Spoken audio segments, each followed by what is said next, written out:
Hello and नमस्कार दोस्तों, कैसे हैं आप सभी। आई होप आप सभी बढ़िया होंगे, बढ़िया तरीके से अपनी पढ़ाई कर रहे होंगे।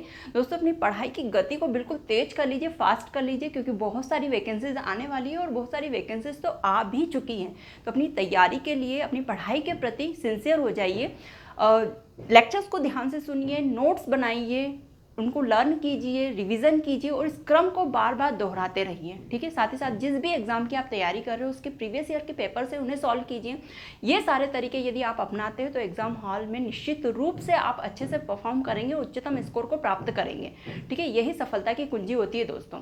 और हाई से हाई स्कोर यदि आप अचीव करते हो तो आपको कट ऑफ की भी टेंशन नहीं होती है। इसीलिए बढ़िया से अभी से पढ़ाई कीजिए, ध्यान से लेक्चर्स को सुनिए, नोट्स बनाइए, लर्न कीजिए, रिवीजन कीजिए। यही क्रम को आपको बार बार दोहराना है। ठीक है, तो गाइज हम लोग पढ़ रहे थे हिंदी व्याकरण, और हिंदी व्याकरण के अंतर्गत आज के इस लेक्चर में हम पढ़ने वाले हैं आगत स्वर और नुक्ता के बारे में, है ना। तो बिना किसी देरी के लेक्चर को स्टार्ट करते हैं। हेडिंग डाल लीजिए सबसे पहले आगत स्वर।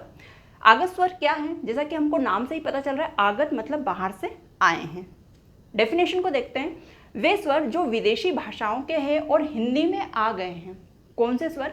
वे स्वर जो विदेशी भाषाओं के हैं और हिंदी में आ गए हैं।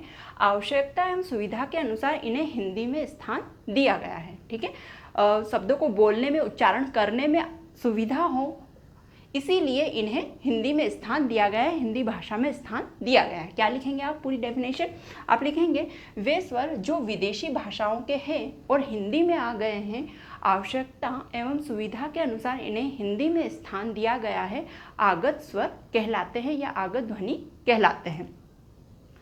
अ एक आगत स्वर है। ये जो अ लिखा है ये एक आगत स्वर है। इसका निर्माण कैसे हुआ? तो इसका निर्माण हिंदी वर्णमाला के आ स्वर और अर्धचंद्र बिंदु से हुआ है। क्या लिखेंगे? नेक्स्ट लाइन लिखेंगे आप कि इस आ का निर्माण, या आ एक आगत स्वर है, इसका निर्माण हिंदी वर्णमाला के आ स्वर और अर्धचंद्र बिंदु के द्वारा हुआ है। आगे लिखेंगे, यह अंग्रेजी भाषा से लिया गया है। इसका उच्चारण स्थान आ और ओ के मध्य से है। कैसे उच्चारण किया जाता है? ना तो इसको पूर्ण रूप से आ पढ़ा जाता है, ना ही ओ पढ़ा जाता है, बल्कि आ और ओ के मध्य से इसका उच्चारण किया जाता है। ठीक है, यहाँ जब हम उदाहरण देखेंगे तो आपको समझ में आ जाएगा। जैसे दोस्तों यहाँ पे कुछ उदाहरण लिखे गए हैं जिनमें हमने अर्धचंद्र बिंदु पहले से लगाया हुआ है। यदि अर्धचंद्र बिंदु नहीं लगाते तो हम इनका उच्चारण कैसे करते? सपोज ये लिखा हुआ है, हॉल लिखा हुआ है, यहाँ पे अर्धचंद्र बिंदु नहीं लगा होता, ये सिंपल ऐसे होता, तो हम क्या पढ़ते इसे? हम पढ़ते हाल। क्या पढ़ते इसे? हाल पढ़ते। लेकिन यहाँ पे चूंकि यहाँ पे अर्धचंद्र बिंदु लग गया तो हम इसे क्या पढ़ते हैं? हम इसे हॉल पढ़ते हैं, हॉल। तो ये जो ओ का उच्चारण आ रहा है वो कहीं ना कहीं ये है। ठीक है, आगे जैसे वॉट, डॉक्टर, इसे डॉक्टर नहीं पढ़ते हम। यदि इस पे अर्धचंद्र बिंदु नहीं होता तो हम इसे क्या पढ़ते? डॉक्टर, डॉक्टर पढ़ते ना। लेकिन यहाँ पे अर्धचंद्र बिंदु लग गया है तो इसे, इसका उच्चारण एक अलग तरीके से होगा, डॉक्टर, है ना। यहाँ जैसे कि कॉलेज, क्या बोलते हैं हम? कॉलेज बोलते हैं, ना कि कॉलेज बोलते हैं, कॉलेज, है ना। हॉस्पिटल, ये सारे उदाहरण हैं आपके आगत स्वर के, पूछे जाते हैं गाइस। क्वेश्चन क्या आता है? क्वेश्चन ये भी आता है, अति लघुत्तरीय प्रश्न में आपका आ जाएगा ये प्रश्न के आगत स्वर के 5 उदाहरण लिखकर बताइए। आगत स्वर क्या है और उसके 5 उदाहरण दीजिए, 10 उदाहरण दीजिए। इस तरीके से क्वेश्चन बन सकता है। एमसीक्यू में पूछा जा सकता है कि आगत स्वर क्या है, निम्नलिखित में से आगत स्वर कौन सा है? तो ये जो अ लिखा हुआ है ना, ये एक आगत स्वर है। आगे समझ में ये आगत स्वर के बारे में। आगे हेडिंग डाल लीजिए नुक्ता। नुक्ता के बारे में देखते हैं कि नुक्ता क्या है। यहाँ से भी क्वेश्चन पूछा जाता है। तो यह उर्दू से लिया गया है। नुक्ता जो है यह उर्दू से लिया गया है। इसमें वर्ण के नीचे खड़ी पाई के पास बिंदु लगाया जाता है। वर्ण के नीचे, ध्यान से लिखेंगे, पहले लिख लीजिए फिर समझते हैं ना इस डेफिनेशन को। यह उर्दू से लिया गया है। इसमें वर्ण के नीचे खड़ी पाई के पास बिंदु लगाया जाता है जिसे नुक्ता कहते हैं।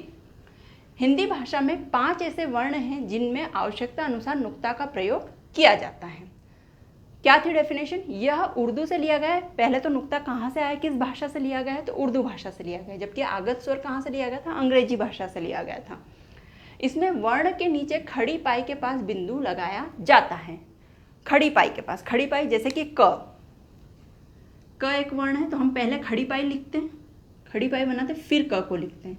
तो ये जो सबसे पहले हमने सीधी रेखा खींची थी इसे बोलते हैं खड़ी पाई।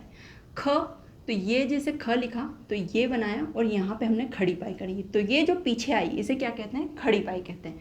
ग लिखा तो ये और ये खड़ी पाई लगाई तो इसे क्या कहते हैं, खड़ी पाई कहते हैं। तो क्या लिखा है यहाँ पे साफ शब्दों में, इसमें वर्ण के नीचे खड़ी पाई के पास बिंदु लगाया जाता है। वर्ण के नीचे खड़ी पाई के पास में बिंदु लगाया जाता है, ये रही खड़ी पाई और इसके पास में बिंदु लगाया जाता है जिसे नुक्ता कहते हैं। और इस बिंदु को क्या कहते हैं, इस बिंदु को ही नुक्ता कहा जाता है। अब कभी पूछा जाए या फिर आपके माइंड में हमेशा याद रखना कि इसे क्या कहा जाता है, इस बिंदु को, इस बिंदु को नुक्ता कहा जाता है। हिंदी भाषा में 5 ऐसे वर्ण हैं जिनमें आवश्यकता अनुसार नुक्ता का प्रयोग किया जाता है। सारे ही वर्ण हैं उनमें नुक्ता का प्रयोग है ऐसा नहीं है, केवल 5 ऐसे वर्ण हैं जिनमें नुक्ता का प्रयोग किया जाता है। कौन कौन से वर्ण हैं, खड़ी पाई वाले वर्ण हैं जैसे कि क, ख, ग, ज और फ, इनमें नुक्ता का प्रयोग किया जाता है। अब देखिएगा जब यदि इनमें नुक्ता नहीं लगा हो तो हम कैसे पढ़ते हैं, क, ख, ग, ज और फ। लेकिन यहाँ पे नुक्ता लगा हुआ है, ये बिंदु दिख रहा है आपको खड़ी पाई के पास में, ये क्या लगा हुआ है, ये नुक्ता लगा हुआ है। तो हम इनका उच्चारण कैसे करेंगे, क का उच्चारण क, ख, ग, ठीक है, ज, फ, एक घर्षण आएगा, जीवान में क्या आएगा, एक घर्षण आएगा। देखिए नेक्स्ट लाइन लिखी भी है, इसके उच्चारण में वायु घर्षण करते हुए बाहर निकलती है। जब ये नुक्ता लग जाता है वर्ण में तो वायु घर्षण करते हुए बाहर निकलती है। उदाहरण गजल, पढ़ने में आ रहा है, जब नुक्ता हट जाएगा तो हम इसे कैसे पढ़ेंगे, सिंपल से पढ़ेंगे गजल, गजल, लेकिन गजल नहीं होता, गजल। राज, खाना, फल, नाज, आ गया समझ में। तो ये है नुक्ता और ये है आगत स्वर। आई होप लेक्चर अच्छे से समझ में आया होगा आप लोगों को। कोई भी क्वेरी हो तो कमेंट बॉक्स में कमेंट कर जरूर से पूछिएगा। और गाइज मेरी बात को ध्यान से सुनिएगा, लेक्चर अच्छे से ध्यान से सुने, नोट्स बनाइए, लर्न कीजिए और रिवीजन कीजिए। मिलते हैं नेक्स्ट लेक्चर में, तब तक के लिए thank you so much and bye bye.